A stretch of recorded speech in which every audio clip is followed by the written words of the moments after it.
அனைவருக்கும் உங்கள் ஆசிரியை ஹேமலதாவின் இனிய வணக்கங்கள். 5ஆம் வகுப்பு 3ஆம் பருவம் தமிழ் இயல் 3 மனிதம் மற்றும் ஆளுமை. அதில் நன்மையே நலம் தரும் துணைப்பாடம் பார்க்க போகிறோம். பக்க எண் 48 எடுத்துக்கோங்க. இது ஒரு அழகான கதை. பார்க்கலாமா? தமிழ்மணியின் வீட்டில் அழகிய தோட்டம் ஒன்று இருந்தது. வண்ண வண்ண மலர்களும் பயன் தரும் செடி கொடிகளும் அங்கு நிறைந்திருந்தன. தோட்டத்தின் அருகிலேயே சில மரங்களும் இருந்தன. அதனால் அந்த இடத்தில் எப்போதும் குளிர்ச்சியும் தூய்மையான காற்றும் இருந்து கொண்டே இருக்கும். தமிழ்மணின்னு ஒரு சிறுவன், அவனோட வீட்டில் அழகான தோட்டம் ஒன்று இருந்தது. அதில் வண்ண வண்ண மலர்களும் செடி கொடிகளும் நிறைஞ்சிருந்தது. அந்த தோட்டத்துக்கு பக்கத்திலேயே சில மரங்களும் இருந்தது. அந்த மரங்கள்னால அந்த இடத்துல எப்போதும் குளிர்ச்சியும் தூய்மையான காற்றும் இருந்துக்கிட்டே இருந்தது. மாலை நேரத்தில் தமிழ்மணி அங்குள்ள மரக்கிளையில் ஊஞ்சல் கட்டி ஆடுவான். ஒரு நாள் அங்கிருந்த ஒரு மரக்கிளையில் பறவையொன்றின் கூட்டை கண்டான். பெற்றோரிடம் இது பற்றி கூறினான். அவன் தந்தை, ஆமாம் தமிழ்மணி, நான் நேற்றே பார்த்து விட்டேன். 2 3 பறவை குஞ்சுகள் இருக்கின்றன. அவற்றின் கீச் கீச் ஒலியை நீயும் கூட கேட்கலாம் என்றார். சாயந்தரம் வேளை தமிழ்மணி என்ன பண்ணுவான், அங்கே இருக்கிற மரம் இருக்குதானே, அதனுடைய மரக்கிளையில் ஊஞ்சல் கட்டி ஆடுவான். ஒரு நாள் அந்த மரக்கிளையில் பறவை ஒன்றினுடைய கூட்டம் பார்த்தான். அவங்க அப்பா அம்மாட்ட போய் சொன்னான். உடனே அவங்க அப்பா ஆமாம் தமிழ்மணி, நான் நேற்றே பார்த்துட்டேன். அதில் அந்த கூட்டில் 2 3 பறவை குஞ்சுகள் இருக்கிற மாதிரி தெரியுது. அதனுடைய கீச்சு கீச்சு ஒலியும் கூட நீ கேட்டதானே அப்படின்னு தமிழ்மணி கிட்ட சொல்கிறாரு. அப்பா, தாய் பறவை இல்லாத நேரத்தில் நான் அந்த பறவை குஞ்சுகளை எடுக்கட்டுமா என்றான் தமிழ்மணி. உடனே அவன் அம்மா, நீ அப்படியெல்லாம் செய்யக்கூடாது. அவங்க அப்பாட்ட சொல்கிறான், அப்பா, அதனோட அம்மா பறவை இருக்குதானே, இதோ இது, அது இல்லாத நேரத்தில் அந்த பறவை குஞ்சுகளை நான் போய் எடுக்கட்டுமா அப்படின்னு கேட்குறான். உடனே அவங்க அம்மா, நீ அப்படியெல்லாம் செய்யக்கூடாது அப்படின்னு சொல்கிறாங்க. தாயிடமிருந்து பிரித்து விட்டால் அவை மிகுந்த துன்பமடையும் என்று அறிவுறுத்தினாள். அந்த குஞ்சுகளை அதனுடைய தாய்கிட்ட இருந்து பிரிச்சுட்டா அது ரொம்ப துன்பமடையும் அப்படின்னு சொல்லி தமிழ்மணிக்கு அவங்க அம்மா அறிவுரை கூறினாங்க. சரி சரி என்று தலையாட்டி கொண்டே விளையாடச் சென்றான் அவன். சரி சரிம்மா அப்படின்னு சொல்லிட்டு தலையாட்டிக்கிட்டே அவன் விளையாட போனான். பாருங்க, இந்த படத்தை பாருங்க. அவனுடைய அழகான வீடு, அதில் அழகாக தோட்டம் இருக்குது பார்த்தியா? அதில் வண்ண வண்ண மலர்கள் செடி கொடிகள்லாம் இருக்குது. அப்புறம் தோட்டத்துக்கு பக்கத்தில் பெரிய மரங்கள்லாம் இருக்குது. அந்த மரக்கிளையில் ஊஞ்சல் கட்டி தமிழ்மணி மகிழ்ச்சியாக விளையாடுறான். குஞ்சுகள் அந்த கூட்டில் இருக்குது பார்த்தீங்களா? தாய் பறவை இங்கே இருக்கா? இந்த இடம் பார்க்கறதுக்கு எவ்வளோ அழகாக இருக்குது பார்த்தீங்களா? தமிழ்மணிக்கு அன்று பிறந்த நாள். கொண்டாட்டத்துக்கு சொல்லவா வேண்டும்? போன ஆண்டை விட இந்த ஆண்டு அவனுக்கு நண்பர் கூட்டம் அதிகரித்திருந்தது. தன் பெற்றோரிடம் தனக்கு என்னென்ன வேண்டும், பிறந்த நாள் விழாவுக்கு எத்தனை நண்பர்கள் வருவார்கள் என்றெல்லாம் அவன் முன்பே சொல்லி வைத்திருந்தான். அதனால் அவன் பெற்றோரும் விழாவுக்கான ஏற்பாடுகளை சிறப்பாக செய்திருந்தனர். தமிழ்மணிக்கு அன்னைக்கு பிறந்த நாள். கொண்டாட்டத்துக்குன்னா சொல்லவா வேண்டும்? குழந்தைங்களுக்கு உங்களுக்கு பிறந்த நாள்னா எவ்வளோ மகிழ்ச்சியாக இருப்பீங்க. போன வருஷத்தை காட்டிலும் இந்த வருஷம் அவனுக்கு நண்பர்கள் கூட்டம் அதிகமாயிடுச்சு. அவங்க பெற்றோர்கிட்ட சொல்கிறான் தனக்கு என்னென்ன வேணும், பிறந்தநாள் விழாவுக்கு எத்தனை நண்பர்கள் நம்ம வீட்டுக்கு வருவாங்க, அதை அவன் முன்னாடியே சொல்லிட்டான் அவங்க பெற்றோர்கிட்ட. அதனால் அவங்க பெற்றோரும் விழாவுக்கான ஏற்பாடுகளை சிறப்பாக செஞ்சிருந்தாங்க. மாலை 3 மணியிலிருந்தே நண்பர்கள் தமிழ்மணியின் வீட்டுக்கு வரத் தொடங்கினர். தோட்டத்தை பார்த்ததும் அவர்களுக்கும் கட்டுக்கடங்கா மகிழ்ச்சி ஏற்பட்டது. சிலர் அங்கிருந்த பூக்களை பறித்து கீழே போட்டனர். சிலர் இலைகளை சுருட்டி அடுத்தவர் காதில் ஊதினர். ஊஞ்சலில் ஏறியும் இறங்கியும் சிலர் விளையாடினர். சிலர் மரத்திற்கு மரம் ஓடி பிடித்து விளையாடினர். தமிழ்மணியும் அவர்களோடு சேர்ந்து மகிழ்ச்சியாக ஆடிக்கொண்டிருந்தான். இந்த மத்தியானம் 3 மணி இருக்கும் போதே நண்பர்கள் தமிழ்மணியினுடைய வீட்டுக்கு வர ஆரம்பிச்சிட்டாங்க. அவங்களுக்கு தோட்டத்தை பார்த்ததும் அவங்களுக்கு கட்டுக்கடங்கா ரொம்ப மகிழ்ச்சி ஏற்பட்டுடுச்சு. சிலர் என்ன பண்ணாங்க, அந்த செடியில் இருந்த பூக்களை பறித்து கீழே போட்டாங்க. இன்னும் சிலர் அந்த மரத்தில் இந்த இலைகள்லாம் இருக்குதுன்னு செடி கொடியில் இருக்கிற இலைகள் எல்லாம் எடுத்து சுருட்டி அடுத்தவனோட காதில் ஊதினாங்க. சில பேர் ஊஞ்சலில் ஏறியும் இறங்கியும் விளையாடினாங்க. இன்னும் சிலர் மரத்துக்கு மரம் ஓடி பிடிச்சி விளையாடினாங்க. அப்போ தமிழ்மணியும் அவங்களோட சேர்ந்து மகிழ்ச்சியாக ஆடிக்கிட்டு இருந்தான். அச்சமயம் அவன் நண்பர் ரஷீத் மரத்தின் மேலிருந்த பறவை கூட்டை பார்த்தான்.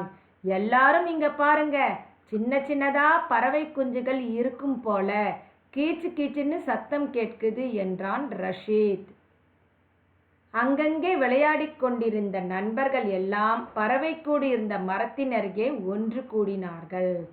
அந்த நேரத்தில் அந்த தமிழ்மணியினுடைய நண்பன் ரஷீத் மரத்துக்கு மேல இருந்த பறவை கூட்டை பார்த்துட்டான். எல்லாம் என்ன பண்ணுறான், எல்லாரையும் கூப்பிட்றான். எல்லாரும் இங்கே பாருங்க, சின்ன சின்னதாக பறவை குஞ்சுகள் அந்த கூட்டில் இருக்கிற மாதிரி இருக்கு, அதனோட கீச்சு கீச்சு சத்தம் கேட்குது தானே அப்படின்னு சொன்னான். உடனே எல்லா இடத்துலையும் விளையாடிக்கிட்டு இருந்தாங்க பாரு, அங்கங்கே ஒரு இடத்துல அந்த நண்பர்கள் எல்லாம் அந்த பறவை கூடி இருந்த மரத்துக்கு அருகே ஒன்று கூடினாங்க. பார்த்தீங்களா, இந்த எல்லா நண்பர்கள்லாம் ஒன்று கூடிட்டாங்க. அப்போது யாரும் எதிர்பாரா வகையில் மற்றொரு நண்பன் பீட்டர் திடீரென அந்த கூட்டின் மீது கல்லெறிந்தான். நல்ல வேளை, அவன் எறிந்த கல் கிளையில் பட்டு அருகில் இருந்த பூந்தொட்டியின் மீது விழுந்தது. இதை பார்த்ததும் தமிழ்மணிக்கு சினம் பொங்கியது. யாரும் எதிர்பாராத வகையில் அவனோட நண்பன் பீட்டர் திடீர்னு ஒரு கல்லை எடுத்து அந்த கூட்டு மேலே வீசி எறிஞ்சான். நல்ல வேளை, அவன் எறிந்த கல் அந்த கிளையில பட்டு பக்கத்தில் இருந்த பூந்தொட்டியின் மீது விழுந்தது. இதை பார்த்த தமிழ்மணிக்கு கோபம் வந்தது. பீட்டர், ஏன் இப்படி செய்தாய்? அந்த பறவை குஞ்சுகள் பாவம் இல்லையா? நீ எறிந்த கல் அந்த சின்னஞ்சிறிய பறவை குஞ்சுகளின் மேல் பட்டிருந்தால் என்னவாயிருக்கும்? உன் வீட்டை யாராவது இடித்து தள்ளினால் நீயும் உன் குடும்பத்தாரும் என்ன செய்வீர்கள்? அது போன்றுதானே அந்த பறவைகளின் நிலையும். இதை ஏன் நீ புரிந்து கொள்ளவில்லை என்று படபடவென பேசினான் தமிழ்மணி. பீட்டர், ஏன் இப்படி செஞ்ச? ஏன் கல்லை அந்த பறவை கூட்டு மேலே வீசி எறிஞ்ச? அந்த பறவை குஞ்சுகள் பாவம் தானே. நீ எறிஞ்ச கல் அந்த சின்னஞ்சிறிய பறவை குஞ்சுகளின் மேலே பட்டிருந்தா பாவம், அந்த குஞ்சுகளுக்கு என்ன ஆயிருக்கும்? உன்னோட வீட்டை யாராவது திடீர்னு இப்படி இடித்து தள்ளிட்டாங்கன்னா நீயும் உன்னோட குடும்பத்தை சேர்ந்தவங்களும் என்ன செய்வீங்க? அது போலத்தானே அந்த பறவைகளும் குஞ்சுகளும் அந்த கூட்டில் வாடுது. அப்போ நீ அந்த கூட்டை கல்லால் அடிச்சிருந்தா அந்த கூடு போயிருந்ததுன்னா அதுவும் எங்கே வாழும்? என்ன செய்யும் அதுவும்? இதை ஏன் நீ புரிஞ்சுக்கல அப்படின்னு சொல்லி கோபத்தில் படன்னு தமிழ்மணி பேசினா. தன்னுடைய இழிவான செயலை நினைத்த பீட்டர் என்ன சொல்வதென்று தெரியாமல் தலைகுனிந்து நின்றான். தமிழ், என்னை மன்னித்து விடுடா. நான் அறியாமல் செய்த தவற்றை எண்ணி வருந்துகிறேன். இனி எப்போதும் இது போன்ற தவறுகளை செய்ய மாட்டேன் என்று வருத்தத்துடன் கூறினான் பீட்டர். அவன் கூறியதை கேட்ட மற்ற நண்பர்கள், அவன்தான் தவற்றை ஒப்புக்கொண்டானே, மன்னித்து விடுடா, அவன் மட்டும் இல்லை, நாங்களும் இது போன்ற தவறு செய்ய மாட்டோம் என்று கூறினர். தன்னுடைய இழிவான செயலை நினைச்சு பீட்டர் என்ன சொல்றதுன்னே தெரியாம வெட்கத்துல தலை குனிஞ்சு நின்னா. உடனே, தமிழ் என்னை மன்னிச்சிடுறா, நான் தெரியாம செஞ்ச தவற்றை நினைச்சு நான் வருந்துறேன், நீ எப்போதும் இது போன்ற தவறுகளை செய்ய மாட்டேன்னு வருத்தமா பீட்டர் தமிழ்மணி கிட்ட சொல்றான். அவன் பீட்டர் சொன்னதை கேட்ட மற்ற நண்பர்கள் தமிழ்மணி கிட்ட சொல்றாங்க, அவன் செஞ்ச தவற அவன் தான் ஒப்புக்கொண்டான் தானே, மன்னிச்சிடுறா, அவன் மட்டும் இல்லை, நாங்களும் இது போன்ற தவற செய்ய மாட்டோம்னு சொல்லி எல்லாரும் சொன்னாங்க. அப்போது அங்கு வந்த தமிழ்மணியின் பெற்றோர் நடந்ததை அறிந்து கொண்டனர். நம்மை போலத்தான் இவ்வுலகில் எல்லா உயிர்களும் வாழ்கின்றன, அவற்றிடம் நாம் அன்பு காட்ட வேண்டும். மற்ற உயிர்களுக்கு செய்யும் தீங்கு நமக்கு நேர்ந்தது போன்று உணர வேண்டும். நமக்கு வலித்தால் அவற்றிற்கும் வலிக்கும் அல்லவா என்றார் தமிழ்மணியின் தந்தை. அப்ப தமிழ்மணியோட அப்பா அம்மா அங்க வராங்க, என்ன நடந்ததுன்றத தெரிஞ்சுக்கிட்டாங்க. உடனே தமிழ்மணியோட அப்பா அவங்க கிட்ட சொல்றாரு, நம்ம போலத்தான் இந்த உலகத்துல இருக்கிற எல்லா உயிர்களும் வாழுது, எல்லா உயிர்களிடத்திலும் நம்ம அன்பு காட்டணும். மற்ற உயிர்களுக்கு செய்யும் தீங்கு நமக்கு ஏற்பட்டது போல உணரணும். நமக்கு வலிச்சா, நமக்கு எப்படி கல் நம்ம மேலே பட்டா வலிக்குதோ அதே மாதிரி தான் அது மேலேயும் கல் பட்டா, துன்பம் ஏற்பட்டா வலிக்கும் அல்லவா அப்படின்னு சொல்லி சொன்னாரு. அவர் கூறியதை புரிந்து கொண்ட தமிழ்மணியும் நண்பர்களும் இனி நாங்கள் யாரையும் துன்புறுத்த மாட்டோம் என்று உறுதி கூறினர். தமிழ்மணியும் நண்பர்களும் இனி நாங்கள் யாரையும் துன்புறுத்த மாட்டோம்னு உறுதி எடுத்துக்கிட்டாங்க. தாங்கள் கூறியதை மெய்ப்பிப்பது போல் கொண்டு வந்த தின்பண்டங்களையும் சிறு தானியங்களையும் பறவைகளுக்கு கொடுத்தனர். அப்புறம் என்ன பண்ணாங்க, நாங்கள் சொல்கிறது உண்மைதான், இப்போ நாங்கள் நிரூபிக்கிறோன்ற மாதிரியே அவங்க கொண்டு வந்த தின்பண்டங்களையும் சின்ன சின்ன தானியங்களையும் அந்த தோட்டத்தில் இருக்கிற பறவைகளுக்கெல்லாம் கொடுத்தாங்க.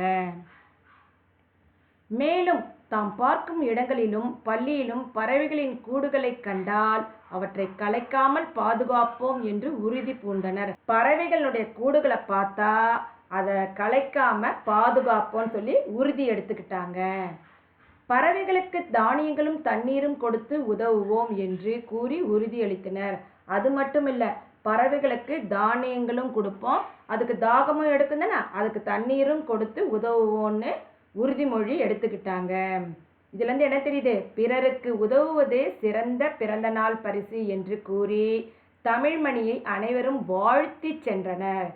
உனக்கு பிறந்த நாள் பரிசு என்ன தெரியுமா, பிறருக்கு உதவுவதே சிறந்த பிறந்த நாள் பரிசு என்று கூறி தமிழ்மணியை அனைவரும் வாழ்த்தி சென்றனர். நம்ம இந்த மாதிரி பிறந்த நாள் அந்த நேரத்துலலாம் மற்றவர்களுக்கு என்ன பண்ணணும், உதவி செய்யணும். அதுதான் நமக்கு கிடைக்கக்கூடிய பிறந்த நாள் பரிசு. இதை நீங்களும் தெரிஞ்சுக்கோங்க. இப்போ இந்த சொன்ன கதையை நீங்கள் என்ன பண்ணணும், நீங்கள் உங்கள் சொந்த நடையில் ஒரு ஊரில் ஒரு தமிழ்மணின்னு ஒரு சிறுவன் இருந்தான் அப்படின்னு ஆரம்பித்து நீங்கள் பள்ளிக்கூடத்துலலாம் கதை சொல்கிறீங்க தானே, அதே மாதிரி நீங்கள் சொல்லி பழகுங்க. நீங்கள் விலங்குகளிடம் அன்பு காட்டிய நிகழ்வொன்றை அனைவருக்கும் கூறுக. நீங்கள் என்ன மற்ற விலங்குகளுக்கு உதவி செஞ்சீங்கன்றதை உங்கள் வகுப்பில் கூறுங்க. மதிப்பீடு, வினாக்களுக்கு விடையளிக்க. பறவை குஞ்சுகளை எடுக்க நினைத்த தமிழ்மணிக்கு தாய் கூறிய அறிவுரை யாது? தாய்ப்பறவை இல்லாத நேரத்தில் அந்த பறவை குஞ்சுகளை எடுக்கக்கூடாது. ஏனெனில் தாயிடமிருந்து, இங்கே அடுத்தது பாயிண்ட் பாருங்க, ஏனெனில் தாயிடமிருந்து பிரித்து விட்டால் அவை மிகுந்த துன்பமடையும் என்று அறிவுறுத்தினார். இதுதான் ஒன்றாவது கேள்விக்குரிய பதில். தமிழ்மணியின் பிறந்தநாள் விழாவில் பீட்டர் செய்த செயல் யாது? தமிழ்மணியின் பிறந்தநாள் விழாவிற்கு வந்த பீட்டர் அங்கு மரத்தில் இருந்த பறவை கூட்டின் மீது கல்லெறிந்தான். பீட்டரின் செயலை கண்ட தமிழ்மணி என்ன கூறினான்? பதில்: பீட்டர், ஏன் இப்படி செய்தாய்? அதுலேருந்து ஆரம்பிச்சு அதை பாருங்க. இதை ஏன் நீ புரிந்து கொள்ளவில்லை என்று படபடவென பேசினான் தமிழ்மணி. இதுதான் அந்த கேள்விக்குரிய பதில். 4வது, உயிர்களிடத்து அன்பு காட்டுவது குறித்து தமிழ்மணியின் தந்தை என்ன கூறினார்? தமிழ்மணியின் தந்தை கூறியது, அந்த இடத்துல இருக்கு பாருங்களா கேள்வியில, தமிழ்மணியின் தந்தை கூறியது அப்படின்ட்டு ஆரம்பிச்சு இங்க பாருங்க. இதுதான் 4வது கேள்விக்குரிய பதில். நம்மை போலத்தான் இவ்வுலகில் எல்லா உயிர்களும் வாழ்கின்றன. அவற்றிடம் நாம் அன்பு காட்ட வேண்டும். மற்ற உயிர்களுக்கு செய்யும் தீங்கு நமக்கு நேர்ந்தது போன்று உணர வேண்டும். நமக்கு வலித்தால் அவற்றிற்கும் வலிக்கும் அல்லவா என்றார் தமிழ்மணியின் தந்தை. இதுல என்ன தெரியுது? தமிழ்மணியின் தந்தை உயிர்களிடத்து அன்பு காட்ட வேண்டும், உயிர்களிடத்து அன்பு காட்டுவது குறித்து கூறினார். இதுதான் 4வது கேள்விக்கு பதில். இதோட இந்த வகுப்பு முடிஞ்சது. அடுத்த வகுப்புல நம்ம பார்க்கலாம். நன்றி.